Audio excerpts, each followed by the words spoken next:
د ننګرهار سرود ولسوالۍ ککړک سیمې سربند جوړولو کارونه پیل شوي.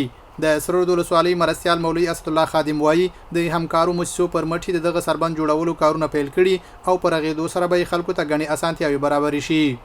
نو هغه باره کې هم ولسون ته موږ دغه ډاډ او اطمینان ورکوو چې ان شاء الله تعالی نو دا به ډېر زر وخت کې سر ته ورسیږي او د مسلمانانو به ډېر مځکې د دې سربند نه هغه خړوبېږي او استفاده به ترې نه کوي.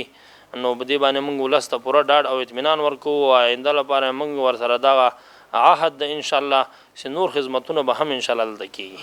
د ککړک یو اوسیدونکی عبدالخالق ناصري وایي د سربند پر رغولو به له هغو ستونزو خلاص شي چې د سیلابونو پر مهال به یې کښتونو ته اوبه نه رسېدلې.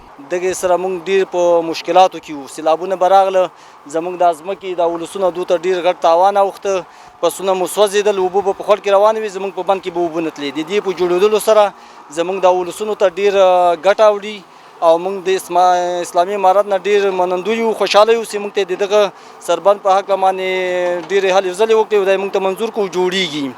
د یاد سیمې یو بل اوسیدونکی حاجي فضل کریم وایي د سربند په جوړېدو سره ډیری کرنیزې ځمکې د سیلابونو له خطرونو ژغورل کېږي.